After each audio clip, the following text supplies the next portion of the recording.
जय शिवराय। आजच्या या एकजुटीच्या महासभेसाठी मंचावर उपस्थित असणारे देशाचे नेते, आपणा सर्वांचा खरं तर आधारवड आदरणीय शरदचंद्रजी पवार साहेब, प्रदेशाध्यक्ष माननीय जयंतरावजी पाटील साहेब, खरं तर ज्यांची आतापर्यंत क्रिकेटच्या मैदानातली फटकेबाजी मला खूप आवडायची, पण आज जे काही सिक्सरवर सिक्सर होते आणि अनेक संशयाचं धुकं आणि गैरसमजांचे ढग जेव्हा बाजूला सारून आभाळ निरभ्र होतं तेव्हा काळजाला हायसं वाटतं, तसं ज्यांच्या भाषणातून वाटलं ते रोहितदादा पवार आमदार सुनीलजी भुसारा, आमदार अशोक बापू पवार, राष्ट्रवादी युवकचे अध्यक्ष महबूबभाई शेख, माजी आमदार जयदेवजी गायकवाड साहेब, शिवसेनेचे जिल्हा प्रमुख सुरेश भाऊ भोर, विकास बापू लवांडे, युवकांचे जिल्ह्याचे अध्यक्ष स्वप्नील भैया गायकवाड, जिल्ह्याचे अध्यक्ष माजी आमदार जगन्नाथ शिवाळे बापू, माजी आमदार कांडगे साहेब, माजी आमदार सूर्यकांत काका पलांडे, महिलांच्या अध्यक्षा भारतीताई शिवाळे, राजारामजी बाणखेले, राजमालाताई बुट्टे पाटील, प्रकाशप्पा मस्के, हिरामण अण्णा सातकर, सुधीर भाऊ मुंगसे, तुषार भाऊ थोरात, राजूभाई इनामदार, सगळेच मान्यवर, कारण सगळ्यांची नावं घेणं खरं तर खूप गरजेचं आहे ना, असं मला कोणीतरी कानात सांगितलं होतं ज्यांनी ही सभा आयोजित केली, ते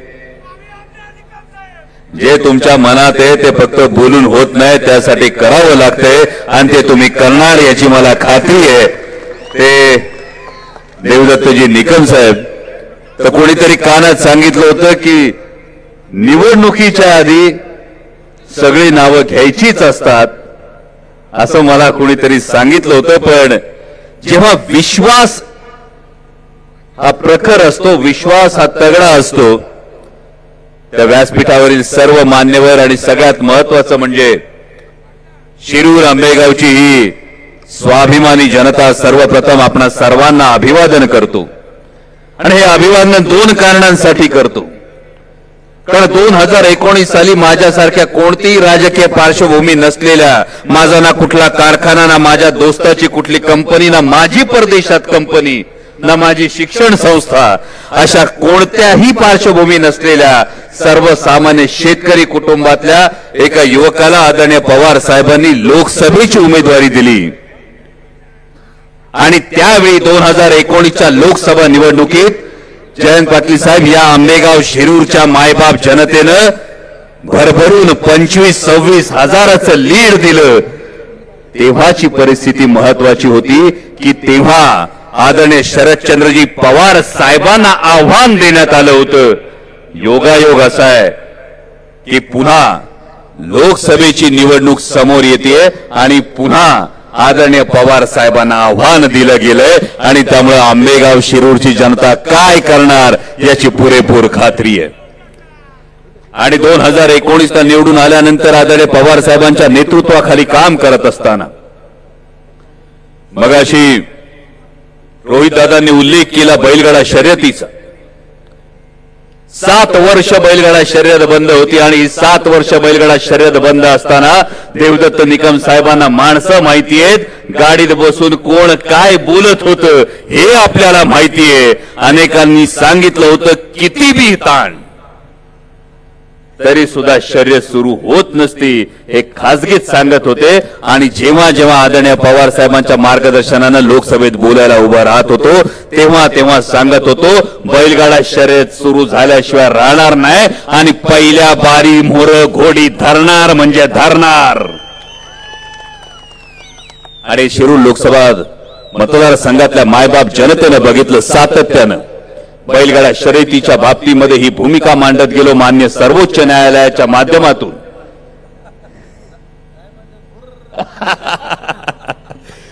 मान्य सर्वोच्च न्यायालयाच्या निर्णयानं साहेब पुन्हा एकदा भिर्र झाली आणि हे भिर्र झाल्यानंतर एक शब्द जो दिला होता की पहिल्या बारीस मोर घोडी धरण्याचं या शब्द देण्याचं महत्वाचं कारण होतं. ते कारण असं होतं, मी सगळ्या दूरचित्रवाणी आणि सगळ्या न्यूज मीडियाचं मनापासून आभार मानेल का माझ्या मातीतला खेळ, माझ्या शेतकऱ्याचा रांगडा खेळ एक खासदार घाटात पहिल्या बारी समोर घोडी धरतो म्हणून तुम्ही जो पोहोचवलात तो जेवढ्या जेवढ्या राज्यांमध्ये, जेवढ्या जेवढ्या देशांमध्ये तुमचं चित्रीकरण जातं तेवढ्या तेवढ्या ठिकाणी माझ्या मातीतला, माझा शेतकऱ्याचा रांगडा खेळ पोहोचला. एवढं झालं नाही तर अनेक वर्ष आम्ही इथं ऐकत होतो विरोधी पक्षातला खासदार असल्यानंतर फारसा निधी मिळत नाही महबूब भाई. पण विरोधी पक्षातला खासदार असताना सुद्धा आज तुम्ही बघत असाल, विशेषतः आमच्या आंबेगावच्या किंवा जुन्नरच्या माता भगिनी जेव्हा दिवाळीला घरी येतात तेव्हा आवर्जून धन्यवाद देतात. इथून मागे ट्रॅफिक मध्ये लई वेळ लागायचा, 5 वर्षात 6च्या 6 बायपास पूर्ण झाले आणि आता बरोबर वेळेत पोहोचता येतं.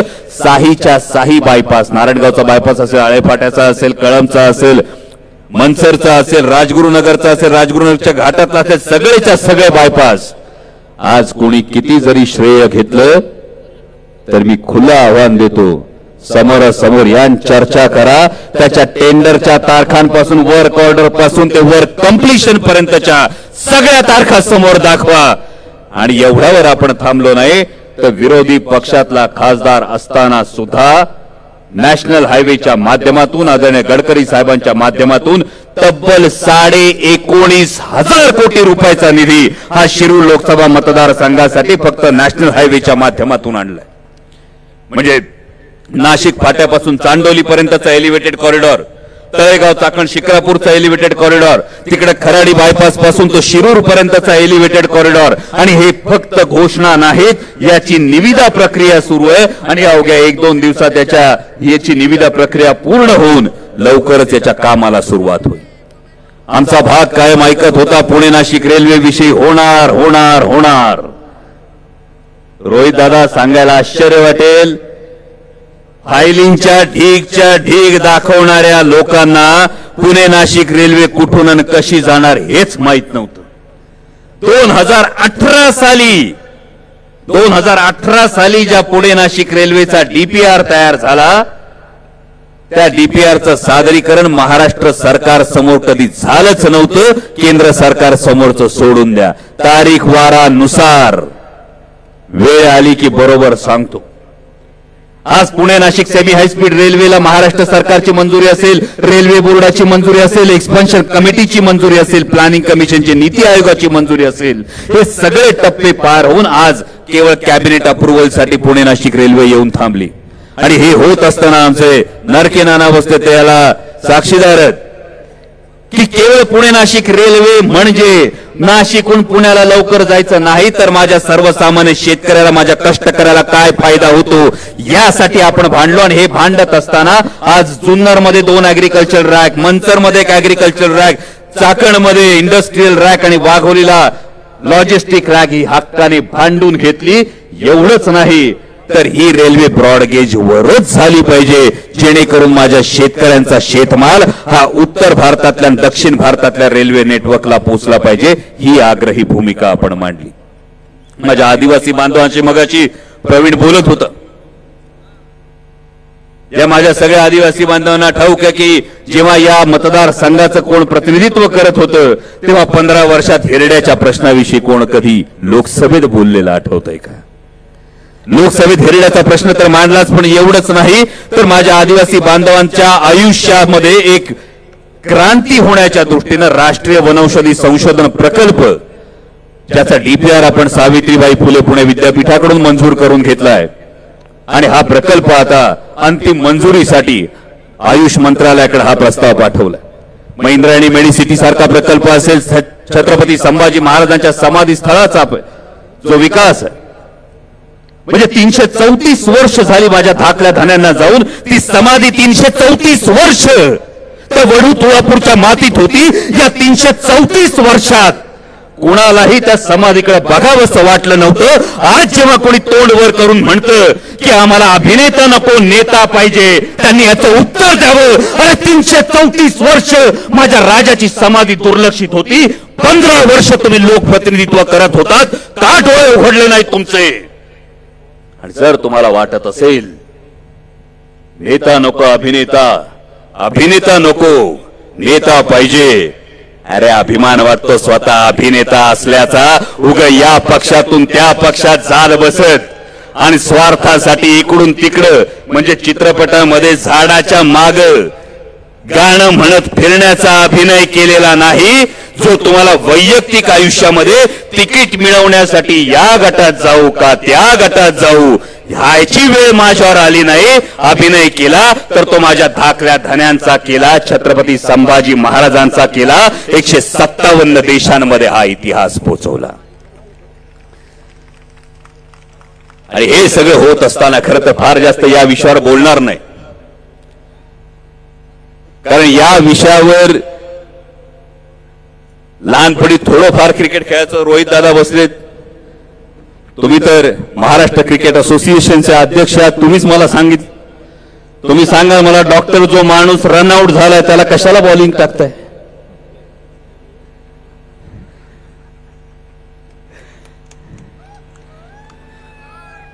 म्हणजे जेव्हा एखाद्या व्यक्तीला स्वतःहून जर सांगावं लागत असेल की पद दिलं पण बोलवण करू नका, मला वाटतं जिथं काम बोलायला पाहिजे होतं तर रनआउट झालेल्याला बॉलिंग टाकण्यात काय अर्थ नाही. पण महत्वाची गोष्ट ही आहे की येणारी निवडणूक ही फार महत्वाची. ही कुठल्या व्यक्तीची निवडणूक नाही, ही कुठल्या माणसाची निवडणूक नाही, ही कुठल्या पक्षाची निवडणूक नाही. ही निवडणूक महाराष्ट्राच्या दृष्टीनं अत्यंत महत्वाची आहे. मगाशी आमचा राहुल बैरड बोलत होता. राहुल बैरड बोलत असताना या निवडणुकीला सामोरं जात असताना विशेषतः आमच्या भागामध्ये साहेब हा आपला कांद्याचा जो प्रश्न आहे, आमच्या नेत्या खासदार सुप्रियाताई सुळे यांच्या नेतृत्वाखाली लोकसभेमध्ये जेव्हा आम्ही कांद्याचं आंदोलन केलं, आमचं निलंबन करण्यात आलं. आणि मगाशी हा जो राहुल बैरट येऊन इथं बोलत होता, हा युवक जो येतो, विचार करा, हा युवक नगर जिल्ह्यातला युवक आहे. हा नगर जिल्ह्यातला पोरगा येतो, नगर जिल्ह्यातला पोरगा येऊन सांगतो मला येऊन तुमच्या व्यासपीठावर बोलायचंय, कारण आमचं ऐकून घेणारं आणि आमचं म्हणणं लोकसभेमध्ये मांडणारं कुणीतरी इथं आहे. आणि मग प्रश्न हा पडतो की जेव्हा अबकी बार 400 पार म्हटलं जातं, 45च्या वर जेव्हा भारतीय जनता पक्ष या महाराष्ट्रातल्या खासदारांची संख्या सांगतं की 45च्या वर आम्ही जागा मिळवणार, बरोबर? 45च्या वर जागा मिळवणार आणि मग नगर जिल्ह्यातल्या एका युवकाला त्याचा कांद्याचा प्रश्न मांडण्यासाठी पुणे जिल्ह्यात यावं लागतं. कारण तुम्ही तुमच्या डोळ्यांनी बघता कांद्याचा भाव पाडला, कांदा उत्पादक शेतकऱ्याच्या ताटात माती कालवली. 48 खासदार निवडून जातात महाराष्ट्रातून. 48. या 48 खासदारांपैकी 39 खासदार हे भारतीय जनता पक्ष किंवा मित्र पक्षाचे. किती? 48 पैकी 39. या 39 खासदारांपैकी माझे सगळे पत्रकार बांधव, आमचे डीके बसलेत, आमचे बिडकर साहेब बसलेले, रायचंद शिंदे बसलेले, एक माणूस दाखवा 39 खासदारांपैकी भारतीय जनता पक्षाचा किंवा त्यांच्या मित्र पक्षाचा जो माझ्या कांदा उत्पादक शेतकऱ्यांसाठी बोलला. एक माणूस दाखवा या 39 खासदारांपैकी जो माझ्या कापूस उत्पादक शेतकऱ्यांसाठी बोलला, जो माझ्या सोयाबीन उत्पादक शेतकऱ्यांसाठी बोलला, जो महाराष्ट्रातून उद्योगधंदे पळवले जात असताना ज्याने ताठ माने नजरेला नजर भिडवून सांगितलं माझ्या महाराष्ट्राच्या युवकाच्या नशिबातून त्याच्या हक्काचा रोजगार तुम्ही काढून नेऊ शकत नाही. आणि जर 39 खासदारांपैकी एकही खासदार बोलत नसेल आणि आता भाजप म्हणत असेल आम्हाला 45 पाठवायचे, तर हा प्रश्न तुमच्या समोर आहे. दिल्लीतून गुबू गुबू वाजलं का माना डोलवणारे नंदी बैल पाठवायचे का आपल्या हक्कांसाठी गरजणारे वाघ पाठवायचे हे तुम्ही ठरवायचे. या मधल्या काळामध्ये काही लोकांनी भूमिका बदलल्या. मला पूर्ण खात्री आहे या बदललेल्या भूमिकांविषयी तुमच्यापैकी बऱ्याच जणांना ऐकायला उत्सुकता असणार आहे. टोकन तर डिक्लेअर होणार आहे, फक्त लोकसभा निवडणूक ट्रेलर आहे, विधानसभा अजून बाकी आहे आणि त्यामुळे काही गोष्टी राखून ठेवलेल्या आहेत. पण एक संस्कृती फक्त सांगतो, एक गाव होतं, गावात मंदिर होतं, मंदिरात देव होता. त्या देवावर गावातल्या प्रत्येकाची साहेब श्रद्धा होती, प्रत्येकाची भक्ती होती. कारण प्रत्येकाला असं वाटत होतं की या दुष्काळी मारणाचं जे नंदनवन झालं ते माझ्या देवाच्या कृपेने झालं, हे प्रत्येकाला ठाऊक होतं. पण प्रत्येकाला देवापर्यंत जाता येत नव्हतं, म्हणून देवानं एक पुजारी ठेवला होता.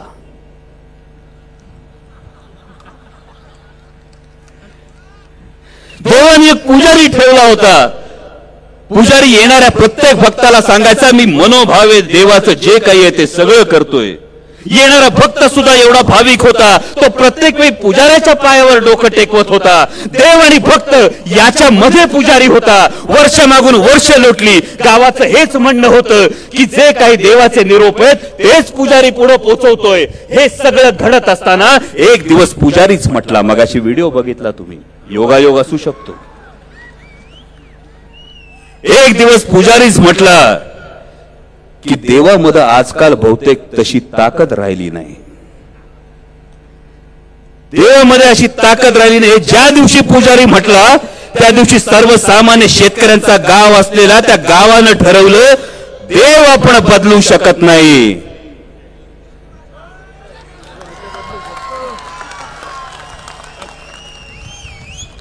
आपली साधी संस्कृती आहे, आपली साधी परंपरा आहे. कारण या गोष्टींशी प्रामाणिक राहणं फार महत्वाचं आहे. कारण छत्रपती शिवाजी महाराजांच्या पदस्पर्शानं पावन झालेली ही भूमी आहे. छत्रपती शिवाजी महाराजांच्या स्वराज्यासाठी ज्यांनी बलिदानं दिली, त्यांनी लाखोंचं सैन्य छाताडावर झेललं, त्यांनी वार छाताडावर झेलले, त्यातले प्रत्येक जण छत्रपती शिवाजी महाराजांच्या पोटी जन्माला आलेले नव्हते. त्यामुळे अनेकांना वाटतं की पोटी जन्माला येणं फार महत्वाचं आहे. अहो, पोटी जन्माला येण्यापेक्षा त्या निष्ठेनं वार छाताडावर झेलण्याची निष्ठा असणं जास्त महत्वाचं आहे. आणि या निष्ठावंतांची ही मान दिवाळी आहे. त्यामुळे पोटी जन्माला येण्यापेक्षा ज्यांनी बोटाला धरून चालवलं त्याच्या सोबत राहणं महत्वाचं आहे. कोणीतरी म्हटलं विकासाची बाब फार सविस्तर जात नाही, पण भुसारा साहेब जेव्हा काही लोक आवर्जून सांगत होते, लाव खासदाराला फोन, येतोय का बघ कार्यक्रमाला, मी अख्ख्या मतदारसंघाविषयी बोलतोय, लाव खासदाराला फोन, येतोय का मतदार कार्यक्रमाला. तेव्हा खासदार नेमके काय करत होते, तर जेव्हा गाडीत आमचे ज्येष्ठ नेते आम्हाला सांगत होते की आपल्याकडे विधानसभेला तिकीट मागायला सुद्धा कोणी येईल की नाही, ही 2019 ची परिस्थिती असताना शिवस्वराज्य यात्रा काढत 69 मतदारसंघांमध्ये फिरत होतो. विधानसभेचा प्रचार करताना 73 विधानसभा मतदारसंघांमध्ये फिरत होतो. आणि जेवढा हा महाराष्ट्र फिरत होतो तेव्हा एक चित्र बघत होतो की या सगळ्या वादळामध्ये आपापल्या मतदारसंघामध्ये बिचकून काही जण बसले होते आणि महाराष्ट्राचा सह्याद्री पावसात भिजत होता. आणि त्या सह्याद्रीनं परिस्थिती बदलवली, त्या सह्याद्रीनं सत्ता आणली. आणि जे बिचकून मतदारसंघात बसले होते ते टुनकन उडी मारून सत्तेच्या गुबगुबीत खुर्चीत बसले. आणि जेव्हा ही आपण परिस्थिती पाहतो तेव्हा आज खरोखर दिल्लीतली महाराष्ट्राची ओळख काय असेल तर आदरणीय शरदचंद्रजी पवार साहेब. आणि आज दिल्लीपतीला, दिल्लीच्या सरकारला महाराष्ट्राचा स्वाभिमान हा त्याच्या गुडघ्यावर यावा असं वाटतंय. महाराष्ट्राचा स्वाभिमान गुडघ्यावर येणं म्हणजे काय तर आदरणीय शरदचंद्रजी पवार साहेबांनी शरण जाणं. पण पुन्हा ही या मातीची संस्कृती आहे. विचार करा, व्यापारी आला दारात, जर व्यापारी आला आणि आपल्या बापाला म्हटला का तुझ्या घरातली बाकी माणसं सगळी माझ्याकडे आलीत, आता तुझ्या डोईचा फेटा माझ्या पायावर ठेवा, तर बापाच्या डोईचा फेटा व्यापाराच्या पायावर ठेवू द्याल का, हा प्रश्न घेऊन तुम्हाला या पुढच्या काळात जायचं. आज सकाळी मी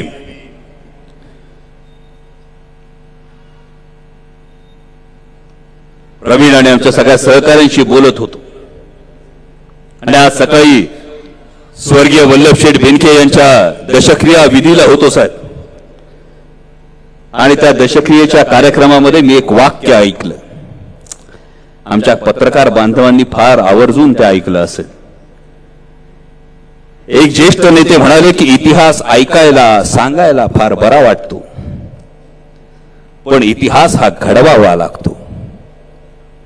फार नम्रपणे सांगतो, हो इतिहास सांगायला ऐकायला बरा वाटतो, पण इतिहास हा घडवावा लागतो. पण त्याच वेळी जो समाज इतिहास विसरतो त्याला भविष्य असत नाही. आणि या मातीचा इतिहास जे सांगतो ते म्हणजे भ्याडपणाने शरण जाणाऱ्यांचा इतिहास लिहिला जात नाही, तर ताठ मानेने लढणाऱ्यांचा इतिहास लिहिला जातो.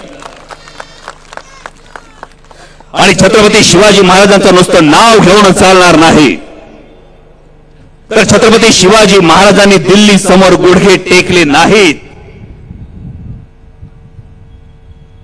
हा इतिहास आपल्या मनात ठेवणं गरजेचं आहे. 22 तारखेपासून भोसरीमध्ये शिवपुत्र संभाजी या महानाट्याचे प्रयोग आहेत. आवर्जून बघायला हे प्रयोग करण्याचं कारण हे की या मातीचा इतिहास काय आहे हे दाखवून देणं गरजेचं आहे. की हा महाराष्ट्र दिल्ली समोर झुकला नाही आणि झुकणार नाही हे सांगणं गरजेचं आहे. आणि म्हणून सांगतो भावांनो, कोणाविषयी वैयक्तिक आकस नाही, कोणाविषयी वैयक्तिक राग नाही, पण आता लोकसभेच्या निवडणुकांना अवघा काही अवधी राहिलाय. केवळ कधी आचारसंहिता जाहीर होईल, आचारसंहिता लागू होईल, लोकसभेच्या निवडणुकीचा प्रचार सुरू होईल, मतदानाचा दिवस उजाडेल. पण मतदानाच्या दिवशी कायम एक गोष्ट लक्षात ठेवा, जेव्हा तुम्ही मतदान केंद्रावर पोहोचला असाल तेव्हा समोरच्या बाजूला अनेक यंत्रणा असतील, अनेक साधनं असतील, आणि या सगळ्या साधनांतून जेव्हा तुम्ही मतदान केंद्रावर पोहोचला असाल तेव्हा त्या बूथ वरून आतमध्ये जाऊन बटन दाबून यायला ना 5 मिनिटं लागतात फक्त. बरोबर? किती वेळ लागतोय? 5 मिनिटं.